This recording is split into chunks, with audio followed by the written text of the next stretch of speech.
Good morning and happy Monday. So yes, it's the beginning of a new week and you know what that means. It's time for some positive parenting tips.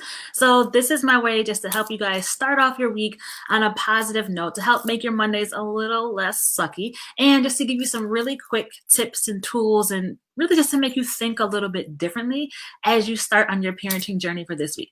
So for those of you guys who don't know me, my name is Damari Dickinson and I am a parenting coach. Basically, that means that I work with amazing moms all around the country to help them be more positive, more peaceful, and really just build a better relationship with their kids. So, the way that I do that is really by challenging people to think a little bit differently. And that's what I'm going to do today. So, today we're talking about triggers, like not talking about people who have been killed by gun violence, rest in peace, Nipsey, but talking about things that really get you riled up, right? Things that get your emotions going, those emotional triggers. And here's the truth, we all have them, right? Whether we want to admit it or not, there are things that other people do that always seem to get a certain reaction out of us. So maybe it's when someone lies, we feel some type of way, we get really upset. Or maybe it's not always like a bad emotion. Maybe if someone's talking about their mom, it makes us sad, right? So that's one of my triggers. My mom passed away when I was younger. So when I hear people talking about their moms, it makes me a little sad inside. Right? So tear, tear, tear. But whatever your triggers are, part of the work that I do with parents, they come to me and they're like, look, I just want my kids to do X, Y, and Z. Can you help me fix my kids? Right? And so normally they're coming to me and they're like, can you just give me some steps to follow? What are some things that I can say to get my kids to behave, right? To get my kids to listen, to get my kids to stop fighting, whatever it is. Now, I can give you a list of things to do for each one of those situations, right? Like I have free guides that walk through each one of those things. But if I'm being honest, and I tell people this all the time, like I can fix this for you today, right? But if you want lasting change, like if you want things to be better today, tomorrow, next week, next year, 5 years from now, then you've got to do a little bit more work, right? You've got to do that soul work and that soul searching. And part of that work requires you to go through and think about what your emotional triggers are. So what are those things? And here's the thing, the truth is, we don't spend a lot of time thinking about this, but your kids know what your triggers are. Your kids know how to push your buttons. They know how to take you there. And sometimes if they feel like it, they're going to do it. They're going to push those buttons just to see you get riled up. So I encourage you to think about what are those things that happen in your house that make you go there, right? That take you there. You're just like, I wish you would. What is it? What is it that your kids do to get you in that place? Now, here's the thing. A lot of those triggers are not really based on what our kids are doing in that moment. It might seem like it, right? So you might be like, oh, if my son would just stop whining, I wouldn't be yelling as much. So in your mind, you're like, oh, because he's whining, I'm yelling. It's that behavior. But really, when you're getting triggered and those behaviors are bringing up certain emotions for you, you're not really responding to your kid in that moment. What you're doing is you're responding to your past, right? Something in your past, whether it was how your parents raised you, maybe it was something that happened when you were in school, maybe it's something that even happened on your job. But there's something that happened before, and now you're associating your child's behavior with whatever that incident was. Right? So if your son is whining, you're not really getting so upset because he's whining. It's because you associate whining with something else.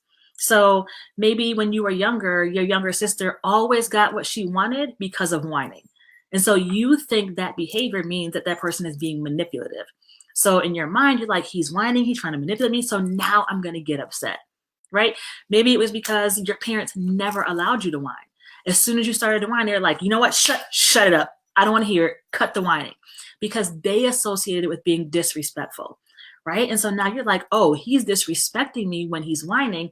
Not because that's really his intention, but because that's what you thought about when you were younger. That's what happened to you when you were younger.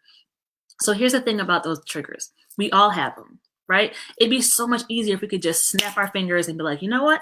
I'm never going to be triggered again. But that's not how it works. Otherwise, all moms would be snapping their fingers and they'd be like, oh, now I can just be happy all the time, right? I'm never going to get triggered. I'm never going to get upset. When my child does this, it won't even bother me, right? I'm cool. That's not really how it works. What does work is for you to really think about, okay, here are these actions that are happening that are really making me feel some type of way, and walk through what specifically is it that's making me feel this way.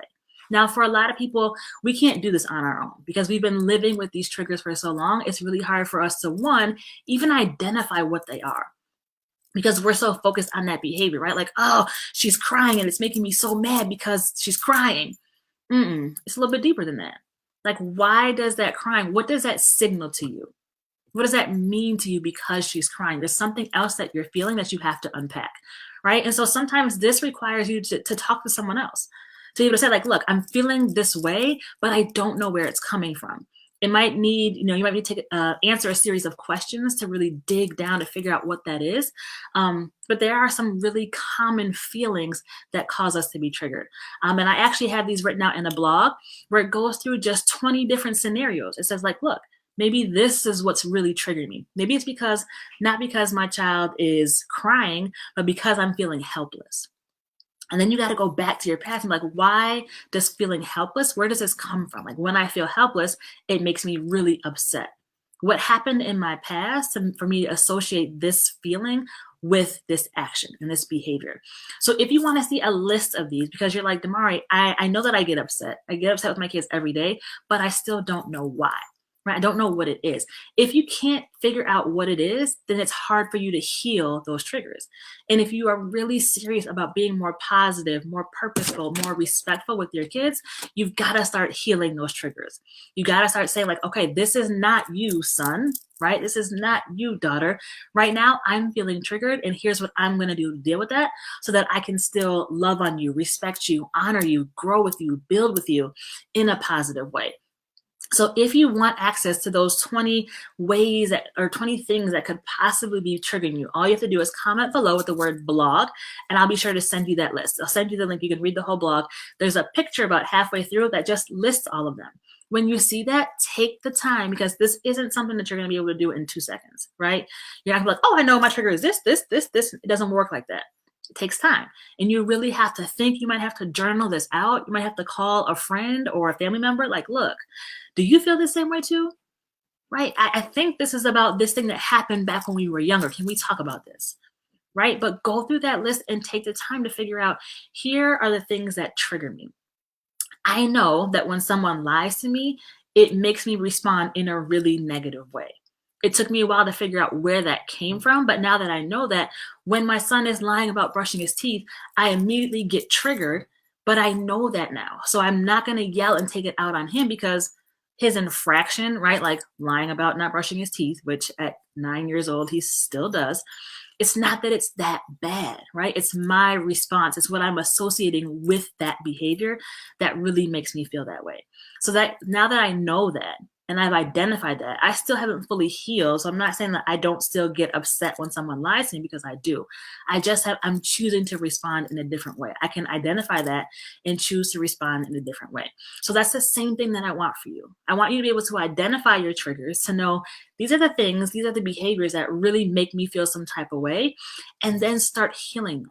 Right? Identify where they're coming from and how can I respond differently. So again, comment blog below just to see what's the list. What are some possible things, the feelings? Maybe I'm feeling secluded. Maybe I'm feeling disrespected. Maybe I'm feeling helpless.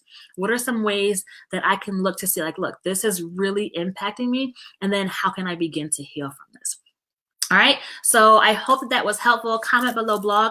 I'll be back again next Monday, 9 a.m. Eastern, with more tips and tricks just to help you, again, start off your week on a positive note and really give you some more tools for your positive parenting toolkit.